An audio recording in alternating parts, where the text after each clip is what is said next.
పితా పుత్ర పవిత్ర ఆత్మ నామమున ఆమెన్.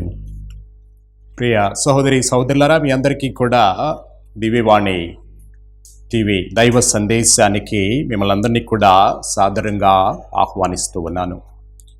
ఈనాడు మనం ప్రత్యేక విధంగా దివ్య సప్రసాదం గురించి మనం రెండవ భాగంగా దీన్ని ధ్యానం చేయబోతూ ఉన్నాం. కాబట్టి దివ్య సప్రసాదం గురించి మనం ఎంతో లోతుగా ధ్యానం చేస్తూ ఉన్నప్పుడు అనేకమైనటువంటి అంశాలు మన యొక్క మనసుల్లోనికి, హృదయాల్లోనికి వస్తూ ఉన్నాయి. కాబట్టి ద్వితీయోపదేశ కాండంలో ఇదే అంశాన్ని మనం చూస్తూ ఉన్నాం. ద్వితీయోపదేశ కాండంలో ఏ విధంగా ఇజ్రాయేలు ప్రజలు వాళ్ళు ఎడారి గుండా ప్రయాణం చేస్తూ ఉన్నప్పుడు వాగ్దత్త భూమికి వాళ్ళని ప్రభు నడిపిస్తూ ఉన్నటువంటి సందర్భంలో వాళ్ళు మరి ఆకలి కొని ఉన్నప్పుడు ప్రభు ఏ విధంగా వాళ్ళు గొనుగుతూ సనుగుతూ ఉన్నప్పుడు ఏ విధంగా వాళ్ళ యొక్క ఆకలిని తీర్చారు. అదే అంశాన్ని మనం ద్వితీయోపదేశ కాండం 8వ అధ్యాయం 3వ వచనంలో మనం చదువుతూ ఉన్నాం. దేవుడు వాళ్ళకి పరలోకము నుండి మన్నాను కురిపించి వాళ్ళ ఆకలిని తీర్చినట్లుగా మనకి దివ్య గ్రంథ పఠనాలు, బైబిల్ గ్రంథం మనకు బోధిస్తూ ఉంది. ప్రియ సహోదరి సహోదరులారా, ఈ విధంగా గమనించినట్లయితే మనం పాత నిబంధన గ్రంథంలో ఇజ్రాయేలు ప్రజలతో ఏ విధంగా వడంబడిక చేసుకున్నటువంటి దేవుడు, నిబంధన చేసుకున్నటువంటి దేవుడు ఇజ్రాయేలు ప్రజలను అనుక్షణం కనిపెట్టుకుని ఉంటూ తన సన్నిధితో వాళ్ళని వెంబడిస్తూ ఉన్నాడు. పాత నిబంధనలో కూడా మనం చూస్తూ ఉన్నాం. దేవుని యొక్క సన్నిధి, God's presence is with the people of Israel. Wherever they traveled, వాళ్ళు ఎక్కడ ప్రయాణం చేసినా, ఎడారుల గుండా, అడవుల గుండా, సముద్రాల గుండా, సముద్రాన్ని రెండుగా చీల్చి ప్రభువు వాళ్ళని ముందుకు నడిపిస్తూ ఉన్నాడు. మరి మోషే ప్రవక్త వాళ్ళతో ఈ ప్రయాణంలో వాళ్లకు సహాయపడుతూ ఉన్నాడు. దేవుని యొక్క ప్రవక్తగా, దేవుని యొక్క సందేశాన్ని స్వీకరించినటువంటి ప్రవక్తగా, దేవునితో ప్రతిక్షణం సంభాషిస్తూ ఉన్నటువంటి ప్రవక్తగా ఇజ్రాయేలు ప్రజలను నడిపిస్తూ అనుక్షణం ఆ దేవుని యొక్క సన్నిధిని వాళ్లతో తీసుకొని వెళుతూ ఉన్నాడు. అందుకే మనం దేవుని యొక్క సన్నిధి గురించి మాట్లాడుతూ ఉన్నప్పుడు, గాడ్స్ ప్రెసెన్స్ గురించి మాట్లాడుతూ ఉన్నప్పుడు, మరి పాత నిబంధన గ్రంథంలో అనేక చోట్ల మనం చూస్తూ ఉన్నాం. పాత నిబంధనలో దేవుని యొక్క సన్నిధి ఆర్క్ ఆఫ్ ద కవెనెంట్ అనేటువంటి ఒక అంశం ద్వారా మనకి పాత నిబంధన గ్రంథంలో తెలియపరుస్తూ ఉన్నాడు. దేవుడు మోషేకి ఇచ్చినటువంటి 10 ఆజ్ఞలను వాళ్ళు ఎక్కడికి వెళ్ళినా మోసుకొని పోతూ ఉన్నారు, వాళ్ళతో తీసుకొని పోతూ ఉన్నారు. ఆ ఆజ్ఞలను మరలా వినటానికి ప్రయత్నం చేస్తూ ఉన్నారు. ఆ యొక్క ఆజ్ఞల గురించి మోషే ప్రవక్త వాళ్ళకు బోధిస్తూ ఉన్నారు. మరి ఆ విధంగా ఆ ఆర్క్ ఆఫ్ ద కవెనెంట్, 10 ఆజ్ఞలు, దేవుని యొక్క సన్నిధి, నిబంధన చేసుకున్నటువంటి దేవుడు తన ప్రజలను విడవకుండా వాళ్ళని వెన్నంటి ఉండి ముందుకు నడిపిస్తూ ఉన్నాడు. రక్షణ కార్యంలో భాగంగా ప్రభువు వాళ్ళకి మరి ఎడారి ప్రాంతంలో ఆహారాన్ని సమకూర్చటం, ఆకాశం నుండి మన్నాను కురిపించినటువంటి దేవుడు. ఈ విధంగా మరి రాయిని కొట్టి ఎడారి ప్రాంతంలో మోషే ప్రవక్త ద్వారా మరి ఆ రాయిని రెండుగా చీల్చి దాని నుండి మరి నీటిని ప్రవహింపచేసినటువంటి దేవుడు. మరి అలాంటి గొప్ప దేవుడు మన దేవుడు. ప్రియ సహోదరి సహోదరులారా, మనల్ని ఎప్పుడు కూడా వెన్నంటి ఉండేటువంటి దేవుడు అని చెప్తూ ఉన్నాడు. అందుకే లూకా శుభవార్త 19వ వచనంలో మనం చదువుతూ ఉన్నాం. ఆయన రొట్టెను తీసుకొని దేవునికి అర్పించి మరలా మరి తన శిష్యులకు ఇస్తూ ఉన్నాడు. ఇస్తూ, ఇదిగో నా శరీరము, ఇదిగో నా రక్తము. దేవునికి కృతజ్ఞతలు తెలియచేసిన తర్వాత, ఆయనకు అర్పించిన తర్వాత దీన్ని శిష్యులకు ఇస్తూ ఉన్నాడు. అంటే తిరుసభకు దీన్ని ఇస్తూ ఉన్నాడు. అపోస్తులు, ఆయనతో ఉన్నటువంటి అపోస్తులు, శిష్యులు, వారికి ఈ యొక్క తన శరీర రక్తాలను పంచుతూ ఉన్నాడు. ఆ విధంగా తిరుసభకు దివ్య ప్రసాదాన్ని ఒక గొప్ప వరంగా, ఒక గొప్ప నిధిగా, ఒక గొప్ప పోషణగా మనందరికీ కూడా ఇస్తూ ఉన్నారు ప్రియ సహోదరి సహోదరులారా. కాబట్టి మరి నిర్గమకాండంలో కూడా మనం చూస్తూ ఉన్నాం. 25వ అధ్యాయం నిర్గమకాండం 30వ వచనంలో ఆయన అంటూ ఉన్నాడు, you shawl set the bread of the presence. ఇదిగో నా సన్నిధి యొక్క ఆహారమును, నా సన్నిధిని ఒక ఆహారంగా మీ మధ్య ఉంచుతూ ఉన్నాను. మీరు నన్ను మీ మధ్య ఒక ఆహారంగా, ఒక సన్నిధిగా, మీకు ఎప్పుడు కూడా పోషణగా ఉండేటువంటి సన్నిధిగా, ఆహారంగా నేను మీ మధ్య నేను ఉంటూ ఉన్నాను అని చెప్తూ ఉన్నాడు ప్రియ సహోదరి సహోదరులారా. This is true. ఇది నిజం ప్రియ సహోదరి సహోదరులారా. ఎందుకు అంటే మరి అనుక్షణం ఆయన మనల్ని వెంబడిస్తూ ఉన్నారు. కొన్నిసార్లు మనం అనుకోవచ్చు, మరి నేను ఒక్కడే ఉన్నాను, నా చుట్టూ ఎవరు లేరు అని మనం అనుకుంటాం. మరి మనం చేసే పనులన్నింటినీ కూడా ప్రభు గమనిస్తూనే ఉన్నారు. మనం చేసేటువంటి ప్రతి పని, మనం చెప్పేటువంటి ప్రతి మాట, మనం చేసేటువంటి ప్రతి కార్యం ఆయన మనతో ఉండి, ఆయన సన్నిధి మనతో ఉండి మనల్ని నడిపిస్తూ ఉంది. కొన్నిసార్లు మనం అనుకోవచ్చు, మనమంతా కూడా ఏకాంతంగా ఉన్నాం, ఇక్కడ ఎవరు లేరు, చుట్టుప్రక్కల నేనే ఉన్నాను, కాబట్టి నేనేమైనా చేయవచ్చు, ఏమైనా చెప్పవచ్చు అని మనం అనుకుంటాం. ఏ విధంగా నేను మాట్లాడవచ్చు అనుకుంటాం. కొన్నిసార్లు గర్వంతో విర్రవీగుతూ ఉంటాం. ఆ విధంగా మనల్ని, మనతో ఉన్నటువంటి ప్రజలను, మనతో ఉన్నటువంటి వ్యక్తులను తక్కువగా మాట్లాడడం, తక్కువ చేసి చూడడం, చిన్న చూపు చూడడం, ఇలాంటి విషయాలు ఎన్నో మన మధ్య, మన చుట్టూ, మన ప్రపంచంలో జరుగుతూ ఉన్నాయి ప్రియ సహోదరి సహోదరులారా. కాబట్టి ఇలాంటి సందర్భాలు మనకు ఎదురైనప్పుడు ప్రభువు మనతో ఉన్నారు. ఆయన సన్నిధి ఎప్పుడు కూడా మనల్ని వెంబడిస్తూ ఉంది. ఆయన మనలను కంటికి రెప్పలా కాపాడుతూ ఉన్నాడు, చూస్తూ ఉన్నాడు, నడిపిస్తూ ఉన్నాడు, పోషిస్తూ ఉన్నాడు. ఆయన నిత్య జీవితాన్ని, నిత్య జీవాన్ని మనందరికీ కూడా ప్రసాదిస్తూ ఉన్నాడు అనేటువంటి సత్యాన్ని నీవు నేను ఎప్పుడు కూడా మర్చిపోకూడదు. ఈ విధంగా మనం ధ్యానం చేస్తూ పోతే యోహాను శుభవార్త 7వ అధ్యాయం 38వ వచనంలో కూడా ఇదే అంశాన్ని ప్రభువు పలుకుతూ ఉన్నాడు. ఎవరైతే నన్ను విశ్వసిస్తారో, నా యందు నమ్మకాన్ని, విశ్వాసాన్ని కలిగి ఉంటారో, వాళ్ళ యొక్క హృదయం నుండి మరి నిత్య జీవపు ఊటలు ప్రవహించును అంటూ ఉన్నాడు. నిత్య జీవపు జలాలు ప్రవహించును అంటూ ఉన్నాడు ప్రియ సహోదరి సహోదరులారా. మరి ప్రభువుని విశ్వసించడం, ప్రభునందు నమ్మకం ఉంచడం అంటే అంత సులువైనటువంటి పని కాదు. ఇది కష్టమైనటువంటి పని. ఎందుకంటే ఈ లోకంలో మనకు ఎదురయ్యేటువంటి ఆటుపోట్లు, సవాళ్ళు, ఈ లోకంలో మనం అనుభవించేటువంటి రకరకాలైనటువంటి అనుభవాలు, వీటినన్నింటినీ కూడా మనం చూసినట్లయితే మరి దేవుని యందు నమ్మకాన్ని కోల్పోయేటువంటి అవకాశం ఎంతైనా మన యొక్క జీవితాలలో ఉంది ప్రియ సహోదరి సహోదరులారా. దేవుణ్ణి ప్రశ్నించేటువంటి అవకాశం ఉంది. దేవుడు ఉన్నాడా అని సంకోచించేటువంటి అవకాశం ఉంది. ఒకవేళ ఉంటే ఈ లోకంలో ఆయన మరి ఇవన్నీ కూడా ఎందుకు జరుగుతూ ఉన్నాయి, ఈ విపత్తులు ఎందుకు వస్తూ ఉన్నాయని మనం ప్రశ్నించేటువంటి అవకాశం ఉంది. కాబట్టి ఇలాంటి ప్రశ్నలు, ఇలాంటి సంకోచాలు, ఇలాంటి డౌట్స్ మనకు వచ్చినప్పుడు మనం ఈ వాక్యాన్ని గుర్తుపెట్టుకోవాలి. ఆయన సన్నిధి ఎప్పుడు కూడా మనతో ఉన్నది. ఆయన ఎప్పుడు కూడా మనల్ని ముందుకు నడిపించడానికి సిద్ధంగా ఉన్నాడు. మనకు బలాన్ని, శక్తిని ఇవ్వడానికి సిద్ధంగా ఉన్నాడు అనేటువంటి సత్యాన్ని నీవు నేను ప్రతిక్షణం కూడా గుర్తించాలి. మరి గుర్తిస్తూ ప్రభుని స్తుతించాలి, ఆరాధించాలి. దివసప్రసాద ప్రభువు మరి స్థిర నివాసం ఏర్పరచుకున్నారు. అదేవిధంగా మనలో కూడా ఆయన స్థిర నివాసం ఏర్పరచుకున్నాడు. కాబట్టి మరి దివసప్రసాదాన్ని స్వీకరించినటువంటి మనందరం కూడా ప్రభుని యొక్క నివాస స్థలాలుగా ఉన్నాం. ప్రభుని సన్నిధిని మనలో ఉంచుకుంటూ ఉన్నాం, మనలో ప్రతిష్ఠించుకుంటూ ఉన్నాం ప్రియ సహోదరి సహోదరులారా. కాబట్టి మరి ఈ అంశాలన్నీ కూడా మనం అనుక్షణం మన యొక్క మనస్సులో ఉంచుకోవాలి. మన మనస్సును ప్రభువు మీద లగ్నం చేయాలి.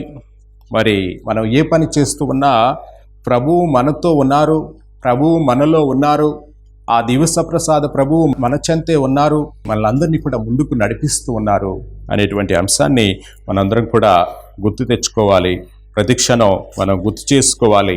ఇతరులకు కూడా మరి ఈ విషయాన్ని గురించి బోధించాలి, ప్రబోధించాలి. ప్రియ సహోదరి సహోదరులారా,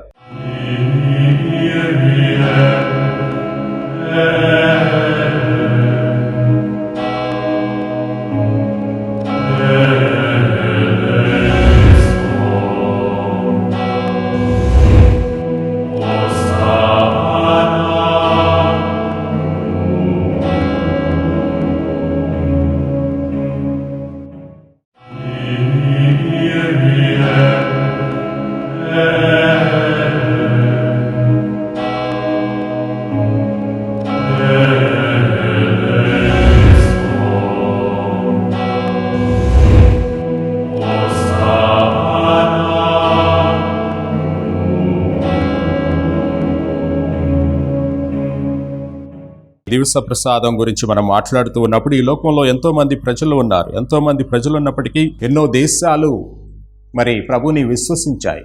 ఏ విధంగానైతే అబ్రహాముకి దేవుడు ప్రమాణం చేశారో, మాట ఇచ్చారో, ఇదిగో ఆకాశంలో ఉన్నటువంటి నక్షత్రాలలాగా నీ యొక్క సంతానాన్ని నేను అభివృద్ధి చేస్తానంటూ ఉన్నాడు. అదేవిధంగా ఆ భూమి మీద ఉన్నటువంటి ఇసుక రేణువుల వలె నీ సంతానాన్ని నేను అభివృద్ధి చేస్తాను అన్నాడు. మరి ఆ విధంగా అన్నటువంటి ప్రభువు మరి ఈనాడు ప్రపంచాన్ని మనం గమనించినట్లయితే ప్రపంచంలో దాదాపుగా మరి ప్రభుని అనుసరించినటువంటి మతాలు క్రైస్తవ మతం ప్రపంచాన్ని మనం గమనించినట్లయితే ఎక్కువగా మరి అబ్రహాము అనుసరించినటువంటి మతాన్ని నుండి వెలువడినటువంటి మతాలు ఇస్లాం మతం, క్రైస్తవ మతం, యూద మతం.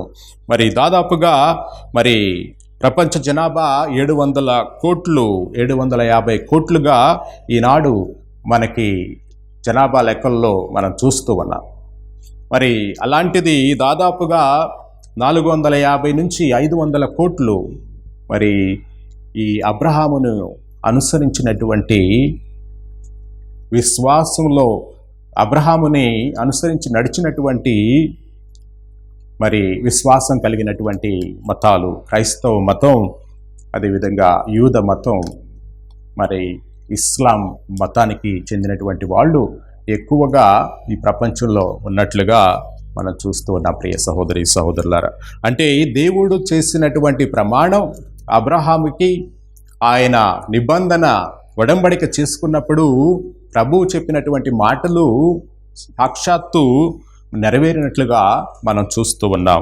ఎందుకంటే దాదాపుగా 750 కోట్ల జనాభాలో 500 కోట్లు మరి క్రైస్తవులు, ముస్లిమ్స్, అదేవిధంగా యూద మతంలో ఉన్నటువంటి వాళ్ళు ఉన్నట్లుగా మనం చూస్తూ ఉన్నాం.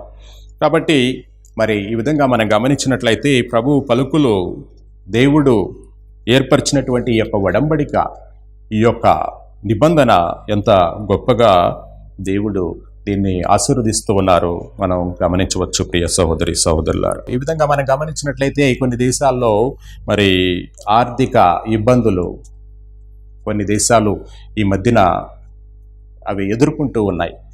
కొన్ని దేశాల్లో వాళ్ళకి కావలసినటువంటి నిత్యావసరాలు వాళ్ళు పొందడానికి కూడా కష్టంగా ఉంది. వాళ్ళ దగ్గర డబ్బులు ఉన్నప్పటికీ కూడా నిత్యావసరాలను వాళ్ళు సమకూర్చుకోవడానికి ఇబ్బంది పడుతూ ఉన్నారు. మరి ఇలాంటి సందర్భంలో ప్రభు మాటలు మనకు గుర్తుకు రావాలి.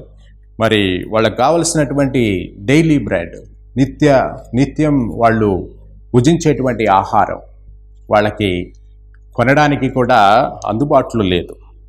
మరి అలాంటి సందర్భంలో ప్రభుని యొక్క మాటలు మనం లోతుగా ఆలోచన చేయాలి, లోతుగా ధ్యానం చేయాలి.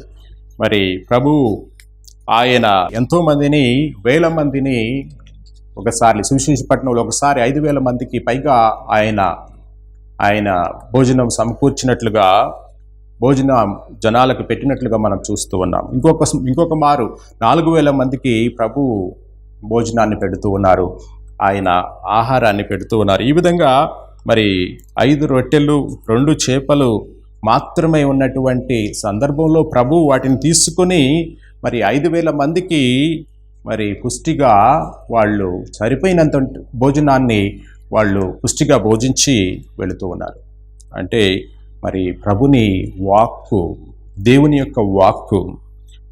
యొక్క వాక్కుకు ఉన్నటువంటి ప్రాముఖ్యత, అదేవిధంగా ఆయన తన సమర్పణలో దివ్య ప్రసాదంలో ఉన్నదానికంటే లేని దాని గురించి మనం ఎక్కువగా నొక్కి చెప్తూ ఉంటాం. కానీ ఈ విధంగా మనం గమనించినట్లయితే అపోస్తులు కూడా ప్రభు అడిగినప్పుడు మీ దగ్గర ఏముంది, ఈ ప్రజలకు భోజనాన్ని పెట్టాలి, ఇంతమంది ప్రజలకు మనం భోజనం పెట్టాలి అన్నప్పుడు వాళ్ళు చెప్తూ ఉన్నారు, ఇదిగో 5 రొట్టెలు 2 చేపలు మాత్రమే మనతో ఉన్నాయి ప్రభు అంటూ ఉన్నారు. కాబట్టి ప్రియ సహోదరి సహోదరులారా, ఈ విధంగా మనం గమనించినట్లయితే మనం క్రీస్తును కూడా కలిపి మనం ఇక్కడ 5 రొట్టెలు 2 చేపలు మొత్తం 7గా ఉన్నాయి. ఆ తర్వాత క్రీస్తుతో కలిపి 8గా మారుతూ ఉన్నాయి. కాబట్టి మా దగ్గర ఈ 8 ఉన్నాయి అని చెప్పగలగాలి. అంటే క్రీస్తు ప్రభు కేవలం శిష్యులు ఏమంటూ ఉన్నారు అంటే, ఇక్కడ నా దగ్గర 5 రొట్టెలు 2 చేపలు మాత్రమే ఉన్నాయి అంటూ ఉన్నారు. కానీ సాక్షాత్తు ఎంతోమందికి భోజనం పెట్టినటువంటి క్రీస్తు ప్రభువే, దేవుడే వాళ్ళ మధ్య ఉన్నారు అనేటువంటి సత్యాన్ని అపోస్తులు శిష్యులు మర్చిపోతూ ఉన్నారు. ప్రియ సహోదరి సహోదరులారా, మనం కూడా అనేక సార్లు ఈ విధంగా ఆలోచన చేస్తూ ఉంటాం.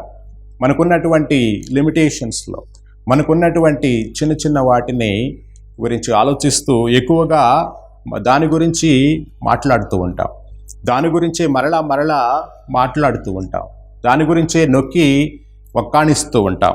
కానీ ప్రభు కూడా మనతో ఉన్నారు. కేవలం 5 రొట్టెలు 2 చేపలు మాత్రమే కాదు, మరి క్రీస్తు ప్రభువు సాక్షాత్తు దేవుడే మనతో ఉన్నారు. మరి ఆయన మనతో ఉన్నప్పుడు అన్నీ కూడా మనకి ఇవ్వబడతాయి, మనకి సమకూర్చబడతాయి అనేటువంటి అంశాన్ని మనం గమనించాలి ప్రియ సహోదరి సహోదరులారా. అందుకే ప్రభు అంటూ ఉన్నారు, నేనే మార్గమును సత్యమును జీవమును అంటూ ఉన్నాడు. అంటే ఆయనే మార్గము, ఆయనే సత్యము, ఆయనే జీవము, ఆయనలోనే సర్వస్వం, ఆయనలోనే ఊపిరి, ఆయనలోనే నిత్య జీవం. కాబట్టి మరి ఈ విధంగా మనం ఆయనను అనుక్షణం ఆయన దగ్గరికి వెళ్ళడానికి సిద్ధంగా ఉండాలి. మన యొక్క హృదయాలు ఎప్పుడు కూడా తాపత్రయపడుతూ ఉండాలి. ప్రభు సన్నిధికి వెళ్ళాలి, ప్రభు సన్నిధిలో నేను కొంత సమయం గడపాలి, దివ్య ప్రసాదాన్ని నేను స్వీకరించాలి, దివ్య ప్రసాదాన్ని నా కళ్ళతో నేను చూడాలి, గురిగా చూడాలి అనేటువంటి తాపత్రయం, తపన మనలో ఉండాలి ప్రియ సహోదరి సహోదరులారా. కాబట్టి దివ్య ప్రసాద ప్రభు ముందు కొన్ని క్షణాలు, గంటలు కూడా గడపడానికి సిద్ధంగా ఉండాలి. మనం దివ్య ప్రసాదం ముందు గడిపేటువంటి క్షణాలు, గంటలు మనకి మన యొక్క జీవితాలలో అద్భుతాలు చేస్తూ ఉన్నాయి ప్రియ సహోదరి సహోదరులారా. కాబట్టి మరి ఈ యొక్క దివ్య ప్రసాదం మన యొక్క జీవితాలలో చేస్తూ ఉన్నటువంటి అద్భుతాలు, అమోఘమైనటువంటి పనులు ఎప్పుడూ కూడా మనుషులకి అలవి కానటువంటివి. కొన్నిసార్లు మన తెలివితేటలు అంతరించిపోతాయి. మనం ఈ లోకంలో సంపాదించినటువంటి జ్ఞానం ఇనికిపోతూ ఉంది. ఈ లోకంలో మనం సంపాదించినటువంటి డిగ్రీలన్నీ కూడా మరి అవన్నీ కూడా శూన్యంగా పోతూ ఉన్నాయి, దేనికి పనికిరానటువంటివిగా ఉండబోతూ ఉన్నాయి. మరి ప్రభు అంటూ ఉన్నాడు, మరి ఆయన సన్నిధిలో, ఆయనలో నీవు సంగమం చేసుకోను అంటూ ఉన్నాడు. నన్ను ఆయనలో సంగమం చేసుకోమని ప్రతిక్షణం కూడా ప్రభు కోరుతూ ఉన్నాడు. కాబట్టి పేతురుకు రాసినటువంటి మొదటి లేఖలో 2వ అధ్యాయం 24వ వచనంలో ప్రభు అంటూ ఉన్నాడు, మన పాపములను ఆయన మీద వేసుకొని సిలువలో తనను తాను రక్తం చిందించి తనను తాను అర్పించుకున్నారు అంటూ ఉన్నాడు. కాబట్టి మరి మనందరం కూడా మన యొక్క జీవితాలకు, పాపంలో కూరుకొని పోయినటువంటి జీవితాలకు ప్రభువు ఏ విధంగా ఆయన మనందరికీ కూడా రక్షణను ప్రసాదిస్తూ ఉన్నాడు. ఇది మంచి వాళ్ళ కోసం ఒక వ్యక్తి మరణించడం, లేకపోతే మంచి వాళ్ళ కోసం ఒక వ్యక్తి తాను త్యాగం చేయడం చాలా సులువు. స్నేహితుల కోసం జీవితాన్ని అర్పించడం ఎంతో సులువు. కానీ మనం పాపంలో కూరుకొని పోయినప్పుడు, అంధకారంలో ఉన్నప్పుడు, చీకటిలో ఉన్నప్పుడు, అజ్ఞానంలో ఉన్నప్పుడు, అవివేకంలో ఉన్నప్పుడు మన ప్రభువు మనందరి కోసం మరణించాడు. ప్రియ సహోదరి సహోదరులారా, ఆ విధంగా మనలందరినీ కూడా మరి నిత్య జీవానికి వారసులను చేస్తూ ఉన్నారు. He made us heirs to eternal life. So that is what Christ is offering through the Eucharist. దివ్య సప్రసాదం ద్వారా ఆయన మనకిస్తూ ఉన్నటువంటి గొప్ప ఔన్నత్యం, ఒక అమోఘమైనటువంటి స్థానం, ప్రపంచంలో ఉన్నటువంటి ఏ విధమైనటువంటి స్థానాలకు లేనటువంటి విలువ ప్రభువు మరి మనందరికీ కూడా ప్రసాదిస్తూ ఉన్నారు. మరి ఆ దివ్య ప్రసాదాన్ని మనం ప్రతిరోజు స్వీకరిద్దాం. మరి ప్రతిరోజు దివ్య ప్రసాద సన్నిధిలో కొంత సమయం గడపడానికి ప్రయత్నం చేద్దాం. మరి ఆ దివ్య ప్రసాదాన్ని మనలో స్థిర నివాసం ఏర్పరచుకోమని ప్రతిక్షణం ఆ ప్రభుని అడుగుదాం. ఆ విధంగా మన యొక్క జీవితాలు మరి 30దంతులుగా, 60దంతులుగా, 100అంతులుగా, 1000అంతులుగా దీవించబడాలని ప్రార్థన చేసుకుందాం. పితా, పుత్ర, పవిత్ర ఆత్మ నామమున ఆమేన్.